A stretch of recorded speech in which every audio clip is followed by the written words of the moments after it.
Hello. It feels weird if I don't do it 3 times. Hello, hello, hello. Have you done that every episode? I think, now that I say that, a lot of them. I didn't even notice, so. Well, thanks, James. Not in, like, a bad way. No, it's fine. I didn't notice your mannerism. Happy New Year. I think this is our first official one that wasn't, like, pre-recorded. Oh my god, it is. Happy 2023. Ugh. Yeah. I don't like that. Stop copying me. Stop. This is what happens when we weren't... I can't talk today. We aren't kidding when we say we share a brain cell. Yeah.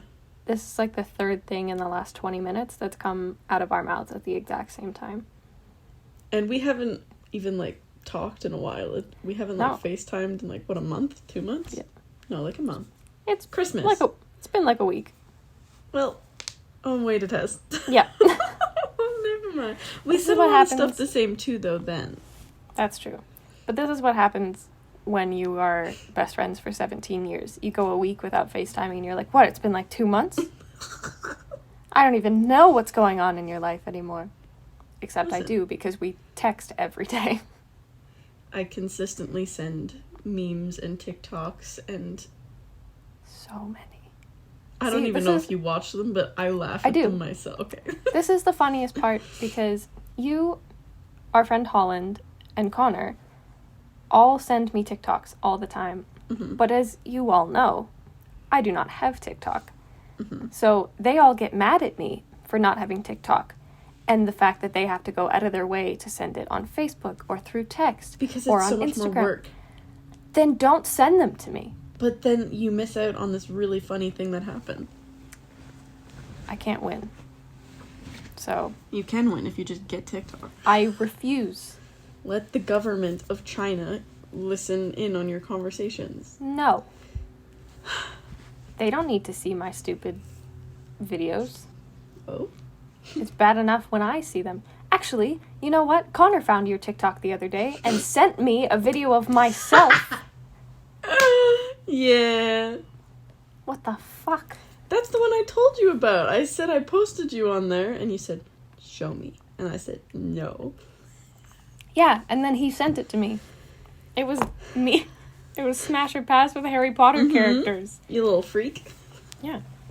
And I stand by my choices. That is not an invitation for any of you.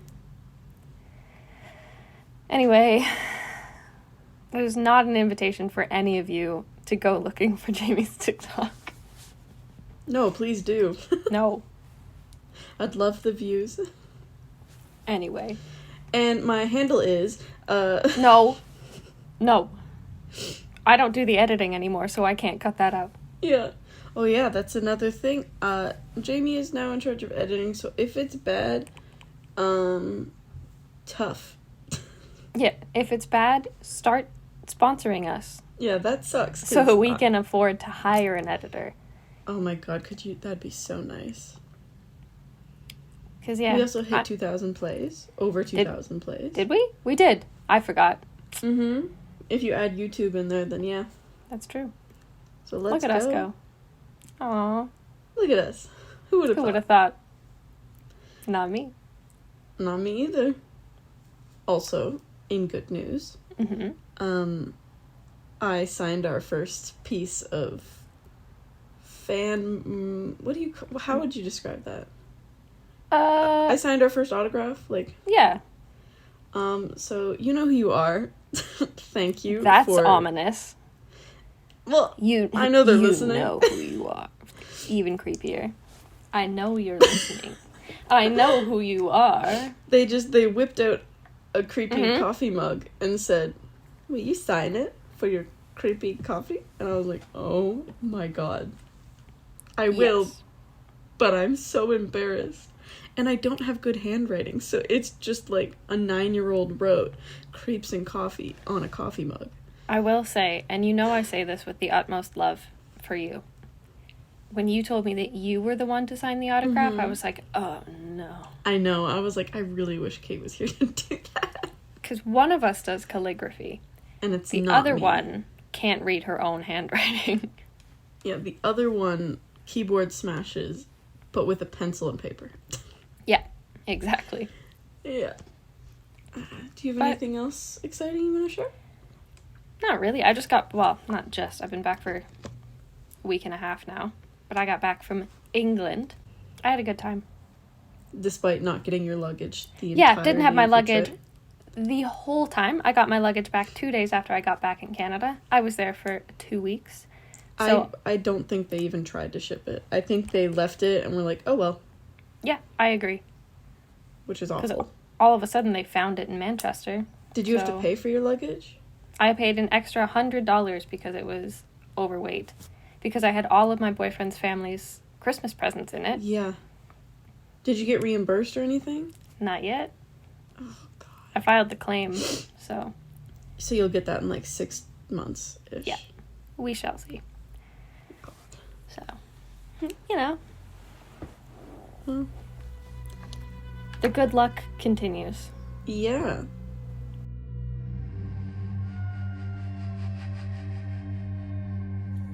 I'm Kate.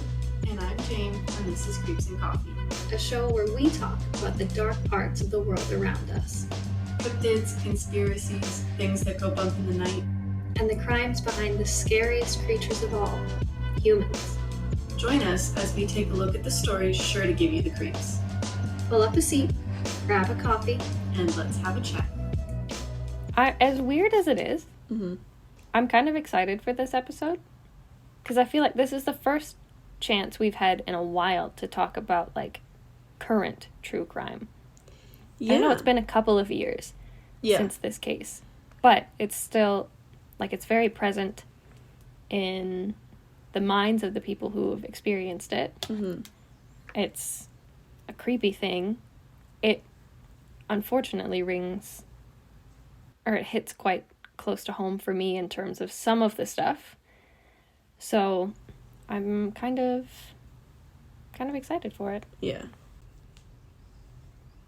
I'm excited too, but for less reasons. Yeah, well, thank God. Because I'm currently in Halifax. Yeah. So. Not ideal. No. Well, do you want to give the background, or would you like me to? I can give what, I heard. Please do. Because I wouldn't have heard of this if it weren't for Jamie. Yeah. Hearing of things. So. It's almost like an urban legend, except real. Yeah. I think you hear very similar stories in, urban legends. Yeah.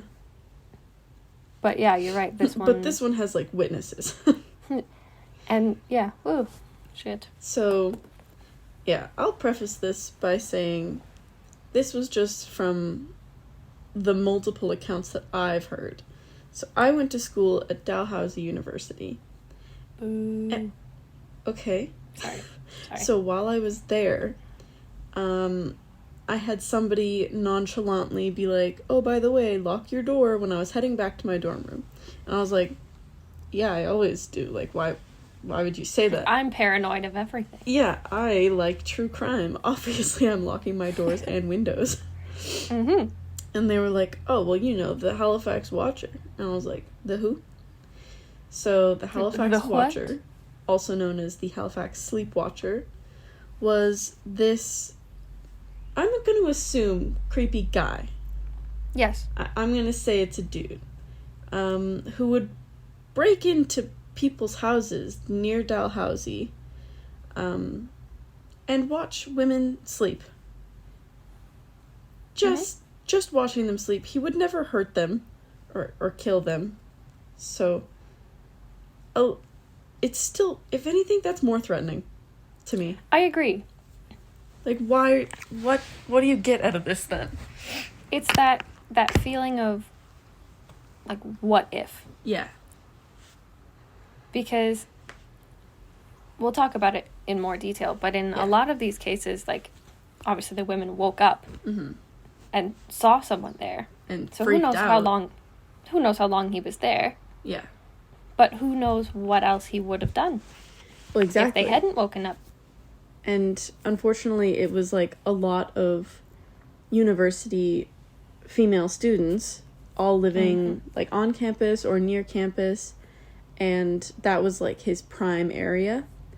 And the houses he apparently would, like, peruse the most were also in between that university and another university, St. Mary's.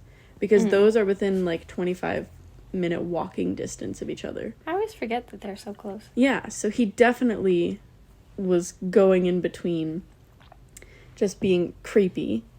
And so it said that he would go looking for unlocked doors.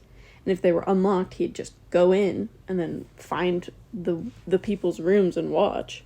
Or he would cut through screen doors or just peep through their windows, like a little peeping Tom. Apparently, if windows were, like, open as well, that was a source of entry. Cutting screens off windows is supposedly another tactic, which I don't like, because I always like to sleep with my windows open. Well, that was... So, my mom has always been a paranoid person. Yeah. And that's largely where I get my paranoia from. But she has always been like, you do not sleep with your window open. Unless you live on the second or third floor, and it's inaccessible. Even then... Yeah, even the second floor is a no for me. Because you can climb. Yeah. If it's third floor and above, I will. My mom was always like, you do not sleep with the window open. It doesn't matter how hot it is. It doesn't matter how uncomfortable you are. You close them, you lock them. And I was always like, what do you mean? Is Spider-Man gonna break into my house? Something But now as an adult, I'm like, oh my god. I gotta lock my door. I gotta lock everything. And, like, this is something that, like, I get very passionate about, is always having the door locked, even when we're home, even when it's daytime. And, like, I had an old roommate who wouldn't lock the door when their boyfriend would leave in the morning at, like, 7 a.m.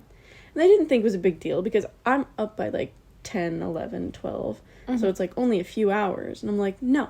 But we don't have locks on our bedroom doors. So they go in through the front door. They enter our room. We get either watched or slaughtered. The cat dies. Like, please. And I was like, I don't want to end up in a true crime documentary. Please, just lock the door. Find a way. Side note, because when I was in school, everyone, if you ask anyone, like any of my teachers, any of, like, my parents' friends, the way they would always describe me is that I had a smile that would light up a room. And I despise... Exactly. That's what everyone says when they're like, oh, she had a smile that would light up a room. She just had this energy that made you want to be around. And then she died. She was kidnapped. And then she was murdered. And so, there was no more smile. Yeah. So, no. Anytime anyone says that, I'm like, no. Yeah. I'm a terrible person. Stop telling people. Yeah, don't let them get the memo. Yeah, God. But yeah, so I believe in the... Do you know what year it started, the watchings? Some people say it started in 2012. Okay. Some people say it started earlier, around 2009. So it's all very dependent on sort of what you think constitutes something that falls under the sleep watcher. Well, what I did hear was that, like, one of the sources just said that there was over 25 incidents reported.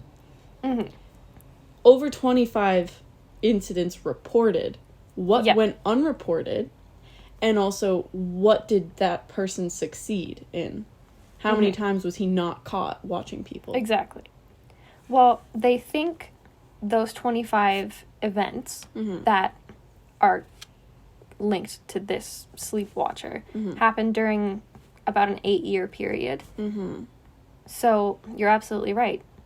In 8 years, that's a lot of time for someone to get away with a lot of things that we would have no idea, because people were asleep when it happened. People are at their most vulnerable, like, aside from any sort of, like, external influences on behavior. Sleep is when we are at our most vulnerable. And to think that someone is taking advantage of that most vulnerable state, we really have no idea how much could have gone on. And, like, the ones that were reported were probably the more obvious ones, like, hey, my screen door's been cut and there was someone in my hallway. Exactly. How many times did this dude just peek in through windows for 20 minutes? That's Exactly. still so violating. How many times did he just come in and leave? Yeah. Like, if you leave your front door open, in and out. Ugh. Yeah. I hate it. Unreported incidents are spooky. Yeah, the thought of not knowing is just very unsettling. Yeah. It's also unsettling... I'm so sorry. No, go ahead. I was just going to say it's unsettling the fact that people don't really know about this story. Mm-hmm. Because there's so many university students coming in from different countries, different provinces, all over the world. And I've brought it up multiple times to people, and they're like, what's that? And so I have to tell them the story. I have to give them the caution. And it's like, so this person could still be doing this because there's a group of people who are vulnerable who don't know that this is a thing. Mm-hmm. Well, that's the thing. So, with cases like this, and with a lot of the reported cases for the sleep watcher, he's targeting not just a vulnerable population, like being women who are asleep, but he seems to be targeting people who are in even more vulnerable positions. So, women who had been out drinking and would have deeper sleeps. Women who were maybe at a party doing drugs and would have deeper sleeps.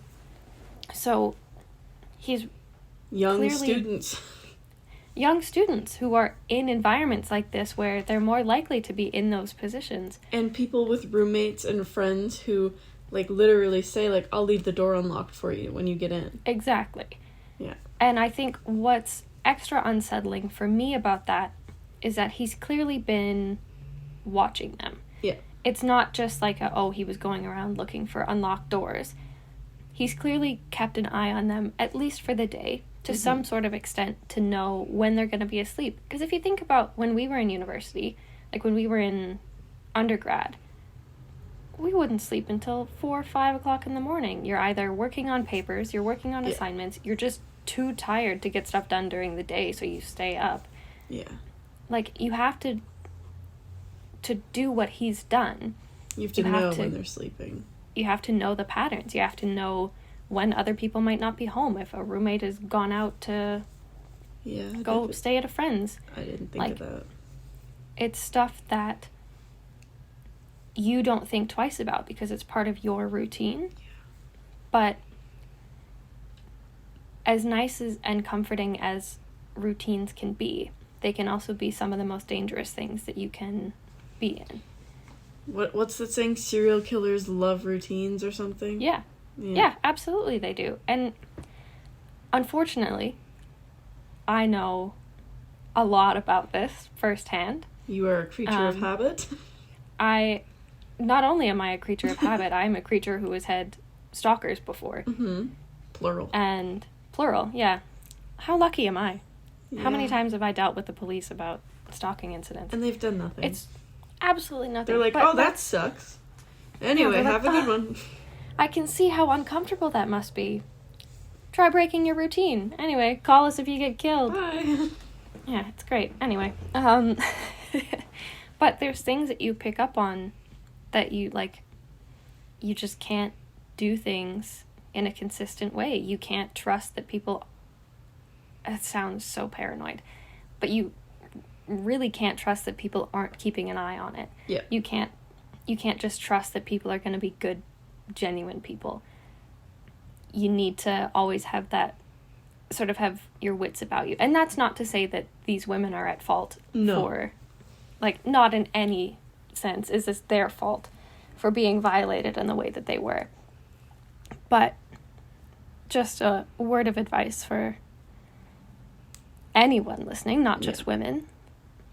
It's something that you don't want to think about, but you shouldn't have to think about it until it happens to you. And it sucks because humans are creatures of habit. And when you have, like, a steady job, you're usually taking the same way to work and stuff. And I have to do that. I take pretty much the same way to work whenever I go to work because it's the fastest way. But I hate it because I'm like, I don't want to see the same people. I don't want to run into anyone. I don't want to see them seeing me. Like, ugh. Well, when I used to go for runs or when I would, like, take the dog for a walk, not once did I go the same way. Yeah. And how terrible is that? Because if you know anything about me, I have no sense of direction. True. So I got lost so much. And that's terrifying in and of itself because you don't know where you are. You don't know how to tell people where you are. But at the same time, you're right. You don't want to run into the same people. No. You don't want to be a creature of habit because that puts you at a higher risk. Yeah. Well, which is not ideal. Last thing I can say before we get into some articles is that he's also believed to have taken pictures of these women and people sleeping through the blinds of their windows. And 4 of these photos were found in a break-and-enter investigation. There's apparently no official proof of correlation. But Halifax is not a huge city. No. It's 3 a of the city. 4 women have come forward about it. Yeah. And talked about, like, how violated they felt. Yeah. But... Oh, me too. I would feel like that 100%. Yeah. But, And I'm glad you brought that up, too, because that was a big indicator for me that, like that keeping of a memento, that was a big indicator for me of some sort of philia. Yeah. So, not to sound like the obnoxious psychology grad that I am. Do it. But I'm... From the obnoxious psychology minor person, do it. I'm gonna jump on my soapbox here for a minute. Take a shot. Jamie took a shot.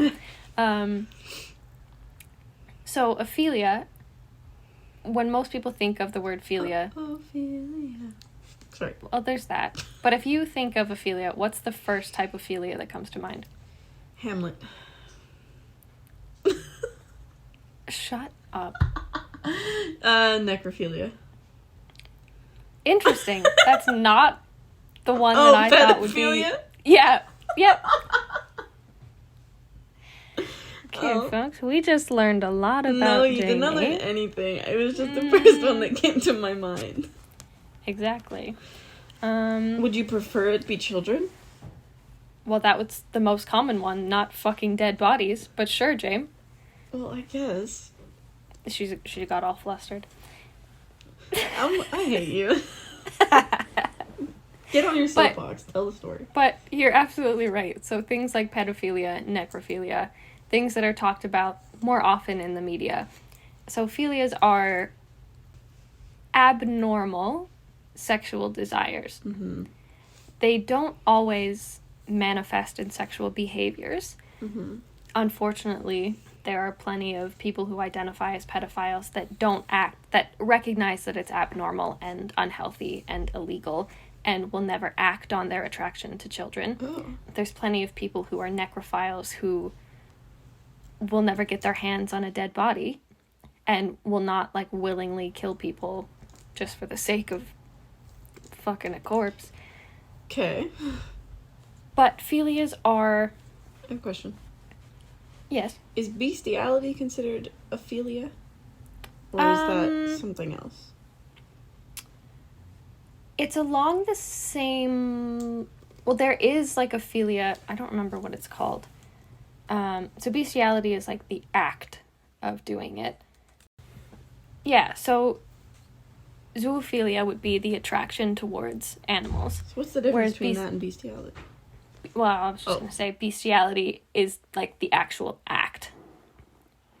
So if you've gotten to the point of bestiality, it's gone past zoophilia. You're not just attracted, you're committing a crime. But yeah, so philias, like I said, aren't inherently negative.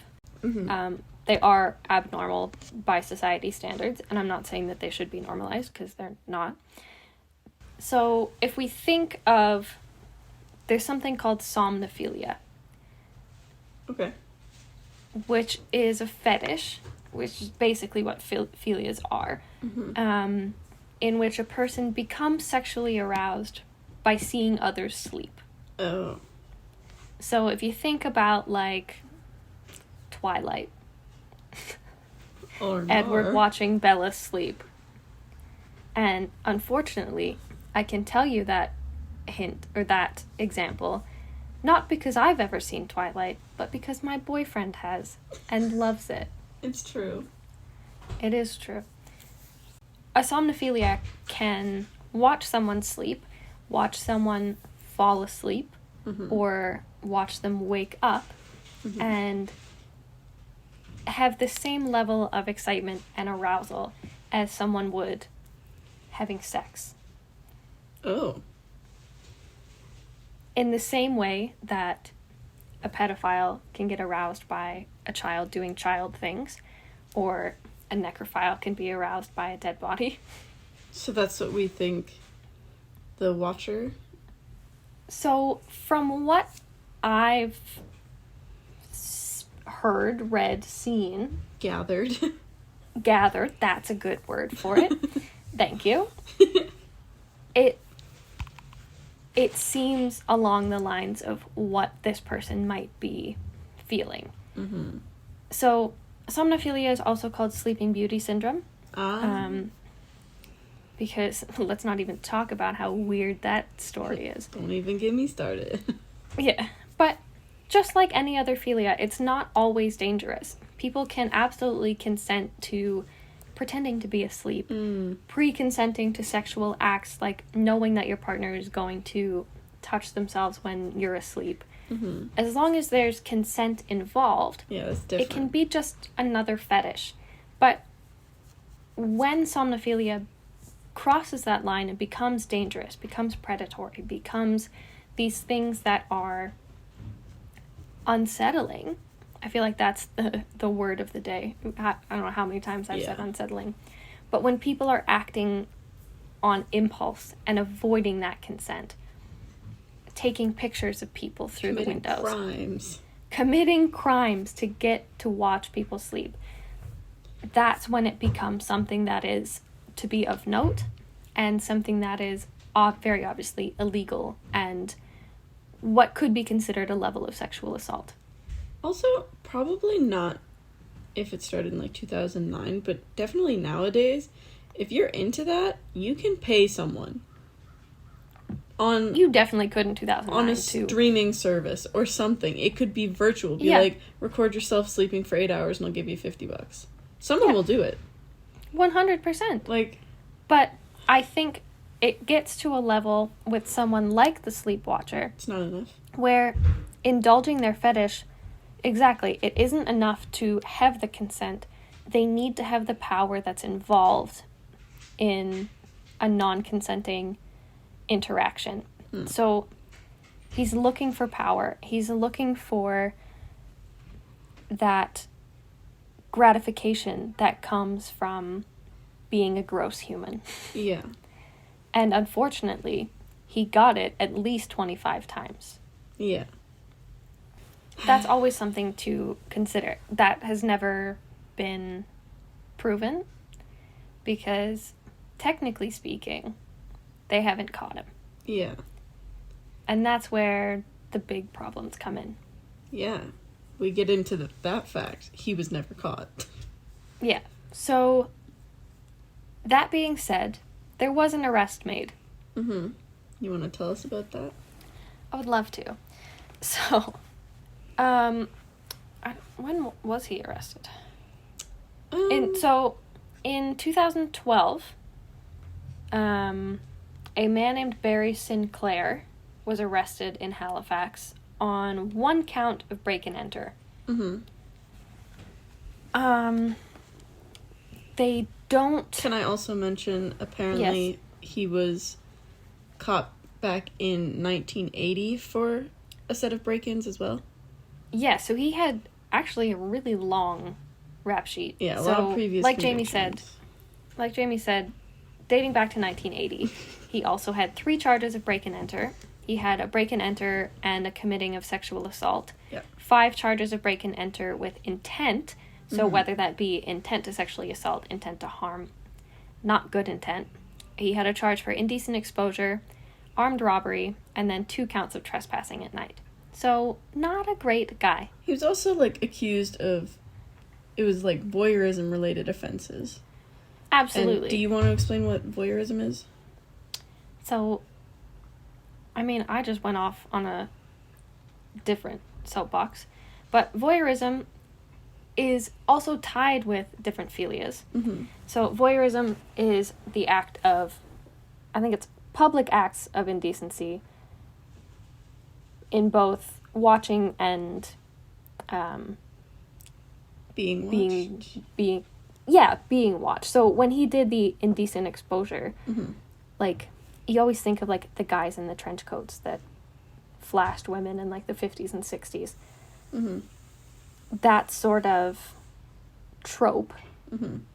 is the voyeurism. So again, it's about power because you're not consenting to seeing a random man in public naked. I'm not. Yeah, no, you're not consenting to people watching you. So, he's not a great guy, all in all. That's what we've learned. He's a piece of shit. But it got to a point where there were multiple descriptions because, thankfully, a lot of women woke up. Some women reported that they'd been touched, whether that be like their feet, their hands, their hair. Some women reported Conan. Some women reported just seeing a man standing in their doorway or at the foot of their beds. In 2010, there was a report that a woman had her underwear cut with scissors before the man ran away. So this is what we were saying before, that we don't know what would have happened if these women hadn't woken up. Yeah. And that's where a lot of the scariness comes from. So when these women woke up, a lot of them gave a very similar description of the sleep watcher. I had it here somewhere. So they described him as a 20-something, like mid-20s, early 30s-something white man, about 5'10", medium build, with brown hair. So, if anyone's been to Halifax, that describes a lot of men in Halifax. Yeah. So, it's tricky when you don't have any distinguishing features, like you don't have tattoos, you don't have like any scars. So, general descriptions like that can be tricky because obviously there's a lot of people that fit those molds. But the more this same description kept coming up, the more people were like, okay, there's something to this. Yeah. And it got to a point where enough women had seen him, whether that be in their room, through their window, whatever the case may be, that they were able to come up with a composite sketch. Yeah. And this composite sketch led to the arrest in 2012 of this Barry Sinclair, who was 53, but looks, I would say, 30s. Creepy. Yeah. Creepy, for sure. Also, but he fits did you the say mold. he was also convicted of impaired driving? I Because I also found that might have. I don't know. I saw an article saying he was convicted of property offenses, impaired driving, 4 counts of being unlawful in a dwelling, 3 counts of trespassing, breaking and entering, sexual assault, and criminal harassment. So, just Not a great guy. not a great guy at all. So, a lot of the files that came from these prior convictions claimed that most of, obviously not like the impaired driving and stuff, but like 90% of his crimes were sexually motivated. And they consisted of him breaking into the homes of women that he had been watching that he believed to be either alone or single and knew that they would be alone. Yeah. So when he was arrested, and I'm looking at the arrest, like the Parole Board of Canada papers now, he was sentenced to, I believe it was 5 years? Hold on. Yeah. Was it 5? It was. So he was sentenced to 5 years for one count of break and enter, while they were still looking into the possible connections of other cases. And the Parole Board of Canada, in this decision that they published, acknowledged that he was a moderate risk to offend. Disagree. Well, hold on. A moderate risk to offend in a general manner. So just any sort of, like, normal assault, I guess. Okay. But he was at a high risk to reoffend in a sexual manner. Yeah. So he might not punch you in the face, but he'll probably assault you in the middle of the night. Well, can I also add something? Absolutely. Even while he... Sorry, I cracked my knuckles. Even while he was getting in trouble... Before that, he was also caught in 2007 peeking at a child in a bathroom. So, okay, already I hate it. But even while he was incarcerated, there have been accounts of him watching female correctional staff in bathrooms. So, besides theft, criminal harassment, potentially pedophilia, breaking and entering, he's still doing it. So, I'm not seeing much change, and being incarcerated clearly didn't help much. Like, yeah. So, sorry, off my soapbox. So he did go to jail for this break and enter, but obviously for the parole board to make a decision, he was released on parole. Bleh. So as part of his parole, they dictated that he must live at a halfway house, so a place where they can sort of keep an eye on him. He had to follow a plan for the treatment of sexual deviancy, which is very common in any cases that involve some sort of philia. There are therapies that people can go to treat the compulsions that come along with it. But did it work? Well, we'll get to that. And he must not consume, purchase, or possess drugs or alcohol until the end of his sentence in 2017, it would have been. Oof. So, kind of hard to impose that, especially if he's at a halfway house in the Maritimes. Oh, yeah. But his sentence officially started on February 25th, 2013, and he was sentenced to 4 years and 4 days before being released on parole. So there was a big uproar in Halifax about him being released on parole, because people were like, he's done this for years. He has... And so many other things. There's so many other things going on. They said the RCMP released a statement saying that they have reason to believe that he will commit a serious personal injury offense against a woman if he were to be released into the public. So Halifax was like, actually, fuck that. No. And there was a big public uproar about not letting him do his parole in the Halifax region. Good. Because, obviously, he was highly likely to reoffend. So they sent him to Newfoundland. Or, keep him in prison. No! Send him to Newfoundland. It's the same thing. Oh my god.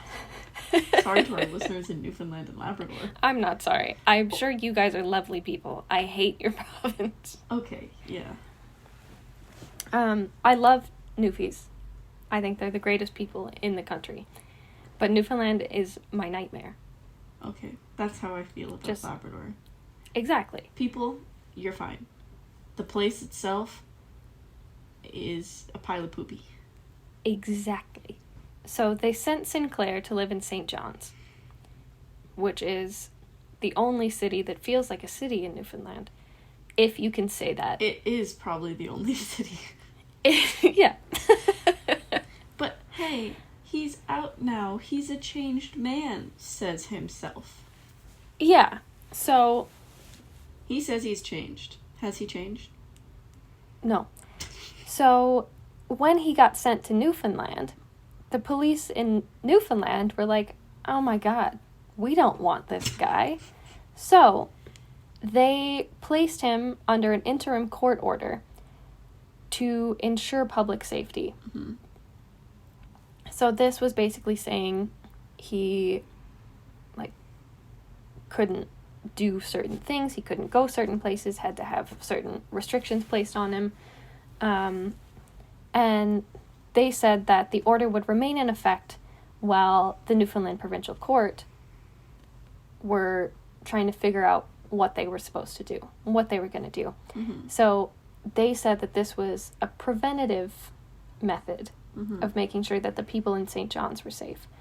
And they made sure to ask everyone to keep an eye on him, to not be shy to report any suspicious activity that they think might be coming from him. Which, for Newfoundland, they didn't really have a choice in the matter. Mm-hmm. They were kind of given the shit end of the stick because Halifax was like, nah, Newfoundland can You have deal them. with it. So, for all that they could do, all that was in their power, I think they did the right things. Mm-hmm. Until 2018, when he was fucking acquitted. Yeah. Even if he wasn't considered, they acquitted him for, the charges of being, the sleepwalker. Or, nope, Yes. the sleepwatcher. Sleepwatcher. And breaking in. He was acquitted of that. But it's he still did so many other things. So, a judge in the case said he would not have to obey the peace bond laid out by the St. John's police. So stupid. So, But, why? you're under police surveillance. You're in St. John's. Here's the thing. You've spent 5 years in prison. You're under police surveillance for 15 months. And then they're like, nah. You're fine. Yeah, sorry about that. You're probably fine. But, he was literally classified as, a high-risk reoffender. He's got 30 years of offenses on his record. And he And the still Crown was was doing like, it nah. incarcerated, still being Yes. a perv. And then the Crown was like, nah. Yeah, you can go free. The judge, get this too, this is what pissed me off. The judge said that his latest parole reports were cautiously positive. Oh, you don't think there's a reason for that? He's on parole. Of course he's not doing anything to get caught. He doesn't want to go back to prison. Yeah. As And soon they as said that's he- done, Exactly. guess what he's going to be doing? Exactly. Oh. I don't understand. So this judge, again, said that the Crown established that he was not an imminent personal injury threat. So he would be fine back out in the community. Sure. Yeah, okay. In what universe I don't know. is a man like that not a threat? Because, let's be honest, the government, the Crown doesn't care about women. Well, Doesn't care about vulnerable peoples. In absolutely whole. correct. Absolutely correct. And you know what? I haven't been able to find any articles about him since 2018. Yeah, because he's keeping it low while he's peeping in through people's windows. But this is the thing. How do we know that he's not... Well, we don't know. And Yeah. I doubt very much that he's not out there doing exactly the same thing. So you've got that guy out there being a creep doing that, probably. Mm-hmm. And we still have the unidentified Halifax Watcher who's probably still doing the same thing. Yeah, so if it's not him, if you're not linking the cases to him, even though he fits the description, Yeah. aside from the age, but he fits the physical description and has a history. If it's not him, that's fine. Don't take him down for a crime that he hasn't committed just for the sake of having someone arrested. But you're not making any effort to find the guy who's actually doing it? And also on top of that, how many other people are doing that and not getting caught? So you've got, for Exactly. sure, one, potentially 2, probably more. Yeah. And if you take into account, like, people who are, like, being creepy online, people who hack into people's security cameras, like, have you seen those ones where people are hacking into baby monitors just to watch babies sleep? Yeah, and, like, talking to children? Yeah. Yeah. Like, that is so messed up, and there's way too many people out there who are doing that. So, for me, cases like this are extra uncomfortable and make me even more frustrated, because if cases like this aren't being taken seriously, no wonder my circumstances weren't. Oh, exactly. I was just gonna say that. Like, it's very disheartening for someone who, like, for people like me who are in positions where you feel threatened. You don't feel comfortable in your own environment, and you are openly being told by someone, I'm watching what you're doing. I'm never going to leave you alone. Yeah. That's never going to be taken seriously if this man who is cutting women's underwear off in the middle of the night is not being punished. I want to believe that the cops are going to help and do good things, but there has been so many cases, as we've seen, especially in the past few years, brought to light that that's just not true, and including myself, where I literally thought someone was trying to enter my house while I was home alone. I was terrified. I called the cops. Nobody even came to me. They were like, yeah, we'll just do a drive-by. And they did. But I'm like, okay, nobody came to check and see if I was okay. Nobody called me back to see if I'd been murdered. No cops stopped by to do an investigation or get a statement or anything. Look around the house. They looked at the driveway. They didn't even pull over. They just slowly drove by with a searchlight on. And it's like, what? Hello? Yeah, how are we supposed to feel safe and like we're being taken care of when people like this are just allowed to walk free? Didn't feel safe. I didn't sleep for like 3 days. I still don't. Yeah. Because nothing is being taken seriously.